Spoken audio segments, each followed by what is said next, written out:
बहुत अधिक मेहनत करने के बाद भी हमें उसका पूरा लाभ नहीं मिल पाता। काम तो बहुत है लेकिन हमारी पेमेंट नहीं आती। नमस्कार दोस्तों, मैं महेश कुमार केशव आप सबका स्वागत करता हूं अपने YouTube चैनल astrospecialist.com में। आज हम बात करने वाले हैं ज्योतिष में शुभ कर्तरी व पाप कर्तरी जो योग हमारी पत्री में होते हैं उसके बारे में। हमारे कुंडली का ये केंद्र है 1, 4, 7, 10। इन घरों के अंदर शुभ ग्रह होने पर हमारे जीवन में बहुत अच्छे फल हमें मिलते हैं। लेकिन कुछ घर ऐसे भी होते हैं जिनसे हमको जीवन में बहुत प्राप्तियां होती है, जिनमें हमारी कुंडली का 11वां घर जो हमें आय भाव, इस घर में जो भी हम कर्म करते हैं उसका फल हमको मिलता है। तो इसमें क्या आपको मैं योग के माध्यम से बताता हूं कि शुभ कर्तरी योग को हम ज्यादातर लगन के माध्यम से देखा जाता है। जब भी कोई ग्रह शुभ ग्रह आपके 12वें घर और द्वितीय घर के दोनों घरों में विराजमान होते हैं तो लगन को हम शुभ कर्तरी योग में मानते हैं कि हमारा लगन शुभ कर्तरी ग्रहों में आता है। अब इसी प्रकार जो ये वी शेप में जब हमारे ग्रह बैठते हैं दोनों भाव में, कर्तरी मतलब कैंची, तो इन दोनों भाव में जो कैंची के आकार में वी शेप में खुलता है, इसमें अगर शुभ ग्रह बैठते हैं तो शुभ कर्तरी, और इन दो भावों में अगर पाप ग्रह बैठ जाते हैं तो ये पाप कर्तरी योग होता है। और पाप कर्तरी योग होने से क्या होता है कि जातक को उसके लगन से मिलने वाले जितने लाभ हैं उसमें बाधा पड़ेगी, उसको संघर्ष करना पड़ेगा, उसको कष्ट उठाने पड़ते हैं जीवन में। तो इसी प्रकार इन 4 भाव में भी अगर शुभ ग्रह ना भी हो तो भी हम शुभ फल प्राप्त कर सकते हैं। ये 3, 6, 8, 11 और 12 इन भाव को शुभ नहीं माना जाता। 11वां भाव लाभ का भाव है, लेकिन क्योंकि भावतम के हिसाब से छठा घर होने की वजह से ये भी शत्रु और रोग और ऋण का स्थान माना जाता है, और यही भाव हमारी आय का भी है। अब हम देखते हैं कि जब हमारी कुंडली के अंदर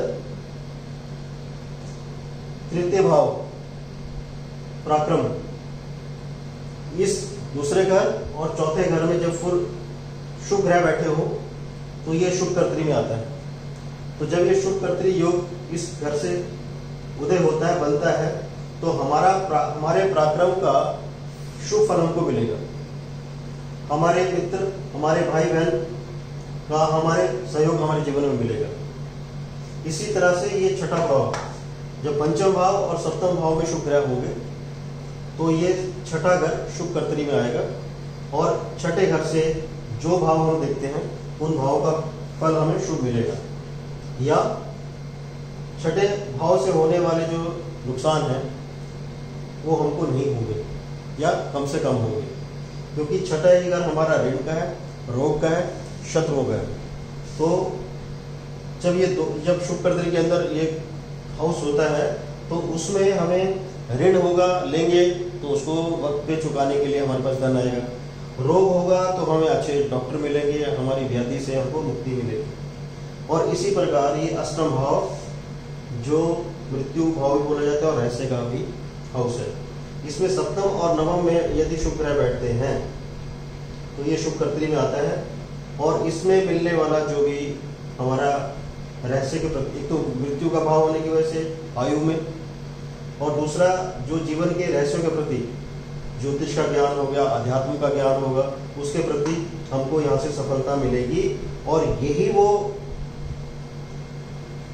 घर भी है जहाँ से जो बुरे कर्म करने वाले लोग हैं उनके अंदर जो मानसिक तौर पर जिस तरह के विचार या गणना आती है, जिसके बारे में वो रहस्य को समझ पाते हैं, वो भी कार्य यहीं से आता है। इसी प्रकार 11वां घर, ये हमारी आय का घर है।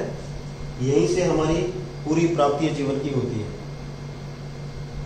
और इस घर में 10th हाउस में और 12th हाउस में जब शुभ ग्रह बैठते हो तो हमारा ये 11वां घर शुभ कर्तरी योग में आता है। और इस योग से मिलने वाले जो फल हैं वो हमें अच्छे फल मिलेंगे।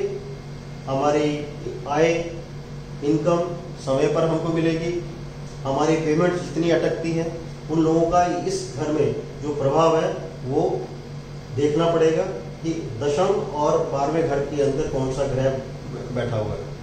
ये जो गणना मैं कर रहा हूँ, ये दशा, अंतरदशा, राशि और राशि के स्वामी, उनके अलावा एक गणना करने की मैं प्रयास कर रहा हूँ कि किस तरह से दशा अंतरदशा अच्छी ना होने पे भी हमको कई बार आय के साधन मिल जाते हैं अच्छे।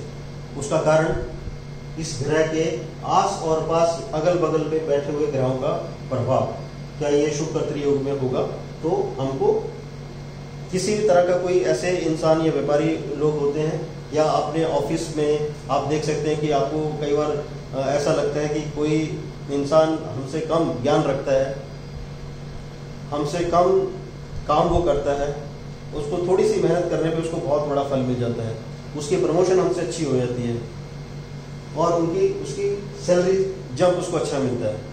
उसमें इस घर के आसपास के ग्रहों का प्रभाव उसमें देखना पड़ेगा और उसके अनुसार हमको फल इसके मिलते हैं।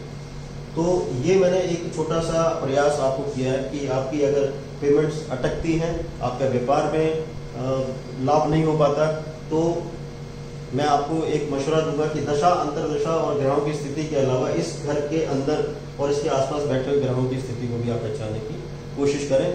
आशा है कि ये वीडियो आपको पसंद आया होगा और मेरे वीडियो को इस तरह से लाइक और शेयर करते रहिए ताकि ज़्यादा से ज़्यादा लोगों को इसके बारे में ज्ञान हो पाए। आपका बहुत बहुत धन्यवाद। जय श्री राम। ओम साई राम।